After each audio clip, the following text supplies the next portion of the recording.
अब तक ये खबर आप सभी तक पहुंच चुकी होगी कि फिलहाल में भारत और श्रीलंका के बीच में एक फेरी सर्विस स्टार्ट की जा रही है। इस खबर की ओर आगे बढ़ेंगे, लेकिन इससे पहले आपके लिए एक क्वेश्चन है। हाल ही में एक गेमिंग कंपनी एक्टिविजन ब्लिजार्ड को $69 बिलियन में किस कंपनी के द्वारा एक्वायर किया गया है? आपके ऑप्शन है Microsoft, Apple, Amazon and Google.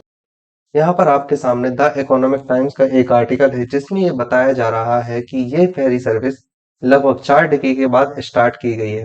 इससे पहले भी 1982 तक एक फेरी सर्विस इंडिया और श्रीलंका के बीच में चलाई जाती थी, लेकिन लिट्टी के कारण इसे बंद कर दिया गया क्योंकि इंडिया और श्रीलंका के बीच में उस वक्त सेफ्टी कंसर्न बहुत ज्यादा हो गए थे। इंडिया और श्रीलंका के बीच स्टार्ट होने वाली इस फेरी सर्विस को एक माइलस्टोन बताया गया है हमारे देश के prime minister mister Narendra Modi के द्वारा। उन्होंने कहा है कि नागापट्टनम और गणकेशनतुरई के बीच में चलने वाली ये फेरी सर्विस एक माइलस्टोन का काम करेगी। इससे पीपल टू पीपल कनेक्शन बहुत ज्यादा स्ट्रांग होंगे। इसके अलावा दोनों ही देशों में रिलीजियस साइट को विजिट करने का काफी अधिक पोटेंशियल है। ये फेरी सर्विस तमिलनाडु के नागापट्टनम से स्टार्ट होगी, उसके बाद ये श्रीलंका में जाफना द्वीप पर कनकेशनतुरई तक जाएगी।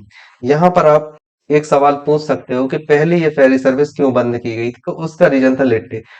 इसके अलावा 1982 तक इंडिया और श्रीलंका के बीच में फेरी सर्विस चलती थी जो कि धनुषकोटी से तिलैया मन्नार तक होती, लेकिन 1982 में श्रीलंका में सिविल वॉर होने के कारण इस फेरी सर्विस को इंडियन सिक्योरिटी कंसर्न की वजह से बंद कर दिया गया था। इंडिया और श्रीलंका के बीच में फेरी सर्विस स्टार्ट होने से श्रीलंका के prime minister mister Ranil Wickremesinghe ने भी काफी खुशी जाहिर की है। इसका मेन रीजन है श्रीलंकन इकोनॉमी को बूस्ट। अगर देखा जाए तो श्रीलंका के पास इंडिया की तरह एग्रीकल्चर सेक्टर बहुत हाई नहीं है। दूसरी तरफ अगर आईटी इंडस्ट्री की बात की जाए तो श्रीलंका में आईटी इंडस्ट्री भी इतनी ज्यादा डेवलप नहीं है।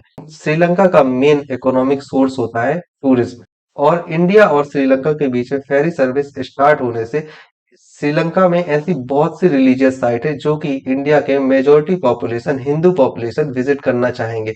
इसी तरह से श्रीलंका का मेन रिलीजन बौद्ध है और कई बौद्ध साइट है जो कि इंडिया में श्रीलंकन ट्रेवलर्स विजिट करना चाहेंगे। इससे दोनों देशों की इकोनॉमी को बूस्ट मिलेगा और इसके अलावा कल्चरल टाइज भी काफी मजबूत होंगे। 1900 में इंडो सिलोन एक्सप्रेस स्टार्ट की गई थी जिसे बोटमेल एक्सप्रेस भी कहते हैं। ये मेनली चेन्नई से कोलंबो तक जाती थी, लेकिन 1982 में श्रीलंका में सिविल वॉर होने के कारण इस फेरी सर्विस को बंद कर दिया गया था। इसके बाद 2009 में लिट्टे इंसर्जेंसी के बाद में दोबारा से फेरी सर्विस स्टार्ट करने के लिए श्रीलंका और इंडिया के बीच में बातचीत शुरू हुई और इसी का परिणाम था कि 2011 में एमओयू साइन हुआ जिसमें कि पैसेंजर ट्रांसपोर्टेशन की बात की गई।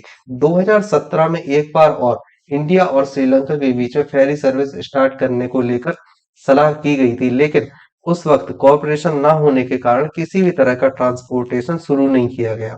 अभी अगर हम देखते हैं तो 2023 में जब दोनों देशों के बीच में ट्रांसपोर्टेशन को लेकर आपसी सहमति बन चुकी है तो एक फेरी सर्विस स्टार्ट की जा रही है। 1982 में एक ये प्रॉब्लम श्रीलंका के सामने खड़ी हो गई थी कि यहाँ पर तमिल एलम लोगों का कहना था कि इनके साथ माइनॉरिटी पॉपुलेशन होने की वजह से सिलोन लोगों के द्वारा भेदभाव किया जाता है। इसके अलावा ये भेदभाव श्रीलंकन गवर्नमेंट के द्वारा भी किया जाता है। इसके बाद तमिल एलम के लीडर प्रभाकरन के द्वारा एक संगठन बनाया जाता है लिट्टे नाम का, जो कि पूरे श्रीलंका में सेपरेशन मूवमेंट स्टार्ट करता है और इस वाले रेड पार्ट को श्रीलंका से सेपरेट करके तमिल एलम देश बनाना चाहता था, जिसे श्रीलंकन मिलिट्री के द्वारा कई ऑपरेशन के बाद रोक दिया गया। 1982 से ही श्रीलंकन आर्मी के द्वारा लगातार कई ऑपरेशन चलाए गए जिसके बाद तमिल एलम के सेपरेटिज्म मूवमेंट को खत्म किया गया और 2009 में इसे लगभग समाप्त कर दिया गया।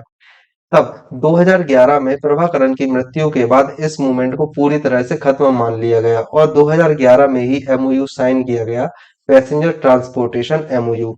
यहाँ पर आपके सामने द हिंदू का एक आर्टिकल है जो कि 1987 का है जिसमें कि हमारे देश के former prime minister mister Rajiv Gandhi और श्रीलंका के former prime minister mister Jayewardene आपस में एक पीस पैक्ट पर सिग्नेचर कर रहे हैं और माना जाता है कि इसी पीस पैक्ट के कारण 21 मई 1991 को राजीव गांधी जी का असैसिनेशन श्री पेरुम्बदूर नामक जगह पर कर दिया गया था। ऐसा माना जाता है कि राजीव गांधी के असैसिनेशन में लिट्टे की महत्वपूर्ण भूमिका थी और इसमें 7 विक्टिम थे जिसमें से एक विक्टिम सेल्फ बॉम्बर थे और बाकी के 6 विक्टिम को 31 ईयर की जेल के बाद लास्ट ईयर 2022 में सुप्रीम कोर्ट के द्वारा बरी कर दिया गया।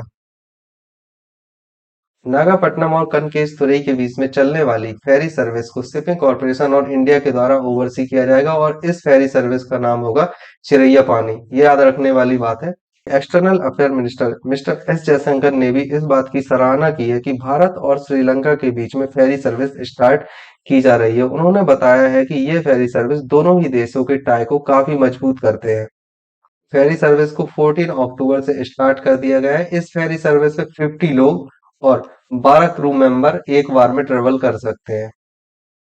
आते हैं आज के क्वेश्चन पर। मैंने आपसे पूछा था कि American gaming company Activision wizard को $69 बिलियन में किसने एक्वायर किया है? सही आंसर है माइक्रोसॉफ्ट। ये आपके सामने ब्लूमबर्ग की एक रिपोर्ट है जिसमें ये कंफर्म किया गया है कि माइक्रोसॉफ्ट ने $69 बिलियन में एक्टिविजन ब्लिजार्ड को एक्वायर कर लिया है। Thank you.